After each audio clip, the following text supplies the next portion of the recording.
Greetings and welcome. I'm Michael Boriskin, standing in the studio in the National Historic Landmark, home of our namesake, Aaron Copland.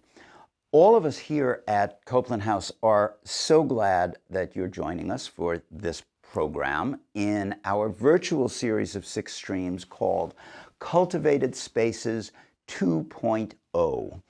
This is the online version of our Cultivate Emerging Composers Institute, which is an annual intensive all-scholarship creative workshop and mentoring program for gifted composers at the initial stages of their professional careers. We here have always been very excited about Cultivate, which is now beginning its 11th year. It brings together 3 of our primary program components: multifaceted composer support, live and recorded performances, and educational engagement. They are all here at Cultivate. Each year, we select 6 composer fellows, and we commission each of them to write a brief chamber composition that forms the basis of their work during an intensive week here in New York of rehearsals and work sessions with our Music from Copland House ensemble and Cultivate director Derek Bermel. This virtual series of 6 programs features the works of our composer fellows from 2021, since we were still in pandemic lockdown then. So we'll be premiering each of the new works here in place of the live concert where these pieces would normally have been introduced. These online programs will continue for 4 more Wednesdays at 5 p.m. Eastern Time, each highlighting one of our 2021 fellows, as I've mentioned.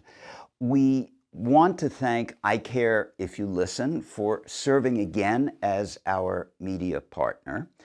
And now I am so pleased to introduce Yaz Lancaster, who is going to say a few words about the affecting work they wrote for Cultivate, called Shed Velvet. That will be followed by Music from Copland House's premiere performance of it, and then Yaz will be back for a short conversation with Derek. So we hope you enjoy it, and we hope you'll join us again for our other programs in this series. My name is Yaz Lancaster, and I am currently situated in Lenape-Hoking, also known today as Harlem, New York City. I'm super excited for the premiere performance of my piece, Shed Velvet, that was written for the 2021 Copland House Cultivate Institute. So one of my favorite things to do is to read about weird or unusual facts about things that happen in nature. So my piece, Shed Velvet, it's sort of a play on words with the cake flavor red velvet. But it's dealing with a process that happens throughout the lifetime of several species of deer, including deer, caribou, and moose, where their antlers actually form during their lifetime and also fall off during their lifetimes. So as the antlers are growing in, they're covered in a short fur that's called velvet. And when the antlers are ready to come off, the fur sort of sheds away and reveals the newly grown and calcified antlers that have been growing underneath. But what happens is that because the antlers were growing under the skin, they are red when they emerge. And when the velvet is shedding off, it's a very flesh-like material, so it looks as though their skin is dangling off their antlers. So it's a very jarring image that I was really drawn to. And so musically, the piece starts off with more gnarly or harsher sounding harmonies and chromaticism. And over time, during the piece, these layers are sort of shed away and they reveal a newer and lighter version of these ideas. So I hope you enjoy Shed Velvet, and thank you again to Copland House for this performance and for this amazing opportunity.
Hi, everybody. My name is Derek Bermel, and I am the director of the Cultivate Institute for Emerging Composers at the Copland House.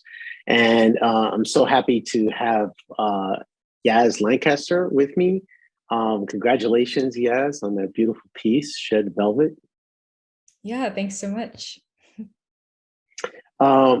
So tell us about, well, first of all, it's a beautiful title. And I guess you got the title from the shedding that happens on antlers. Mm-hmm. Do you want to say something about that? Yeah. So it's definitely like a play on words with like the cake flavor, red velvet, which funnily enough, like I don't like red velvet cake. But yeah, so it's like a play on words, but I was inspired by the sort of like process that happens in the life cycle of certain species of deer, male deer, the ones that like grow the antlers. And so they grow like this fuzzy layer of skin and fur over their antlers, like as they're growing in. And yeah, it's called velvet, and it grows in like around 5 months of the year. And then it's like a protective layer, and underneath there's like all these blood vessels and nerves that help harden and like calcify the antlers underneath as they're growing. And then like once the antlers are like matured and everything, and like they're all hard, the skin or the velvet starts falling off. And then what you see, like if you like Google like shedding velvet, you'll see like images of like these deer, and their antlers are like covered in blood, and like the fur is like dangling off, so it looks like their skin is like falling off. And like it's such a like jarring but like really cool image to me. Like I saw that and I was like, wow, that's so like sick. I like need to like do something with that. So is that how you work as an artist, that there's an image or a process or something that just sticks in your mind, and then you say, I have to somehow, what is it that you memorialize it in music, or you kind of, it becomes a jumping off point, or you're trying to somehow map the process onto music? I'd say like I find a lot of inspiration from like a lot of nature facts or like scientific facts. Like one of my favorite things to do, like I'll just be like sitting in bed on like a Friday night or something, and I'll just start Googling like weird nature facts or like weird like environmental facts, and just like read through. There's a lot of like clickbaity like type articles that have like lists of like coolest animal facts, and like I'm pretty sure like that's probably like where I found like this, honestly. Cool But animal yeah, facts. I like I definitely like use it as sort of like a jumping off point. A lot of the times I take inspiration like from these like nature facts or like scientific processes, and sort of use them as a way to map out the form of a piece. So is that because they're dynamic processes that music feels like it's related to that somehow, that it takes place through time, or or is it about the waves of music, or the actual sounds, or what is it? I think for me, like I really love like experimenting, and I love like form to me is like the most fun thing to think about when I'm composing, I think. And I find like if you like read like the scientific, like why does this process happen, or like how does this happen, that like gives me a lot of like ideas musically. Like for this piece, I was like reading about it, and I saw like, so there's like fuzzy fur that grows in, and then it looks really like nice and plush. But then as it falls off, it like slowly reveals like all of these other textures, and like there's the blood underneath, and then the skin is dangling off, and sometimes the animals like want to peel it off themselves because it's like itchy for them, so they're like chewing on it. So I was sort of thinking like, what would it sound like to have something that's like really gross kind of looking, but then underneath there's like an entirely different texture. So that's like the kind of like process I was like thinking about. And I don't think I would have like had that idea to map out the form of a piece if I hadn't seen like that image of the deer. Wow. So it's a revealing. It's a process Mm-hmm. of revealing something underneath. One thing I found interesting with this piece is that this kind of pulsating piano part that starts to happen, and the whole piece for me has a very suspended quality. And I don't know if you feel that way, but to me, something about the chords that you chose and the voicings feel very suspended. And by that, I mean kind of floating, and they feel kind of open, like they could move in almost any direction. Yeah. I think that the piano part, like really acts to like hold in everything together. I think that probably represents more of like the I don't know, like the blood vessels and everything like sort of running through underneath the skin, or underneath the velvet. And then I was thinking of the strings as more of like the fleshy part of it, since they have like the more harsher like solpont textures and the overpressure and the like chromaticism in the beginning with the opening cello line. Yeah. Yeah, and I wanted to ask you about that because you're a string player yourself, and you also you work in different worlds. You work in obviously writing for chamber music,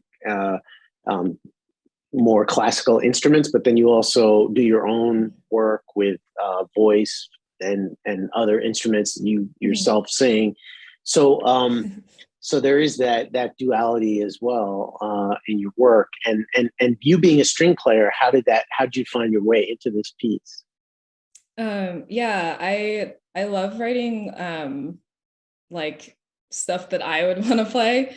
And a lot of like what I really love to like play as a performer or like as a violinist is like really detailed, or like a lot of attention to different textures and like different bow positions. So like really sol tasto, like basically like touching my hands on like my left hand, or like really slow pont, and then playing with like pressure and speed and like all of that stuff. So I think like when it comes to like writing for strings, I'm like really nerdy in that way, and like really like want to bring out a lot of different colors and like that sort of thing.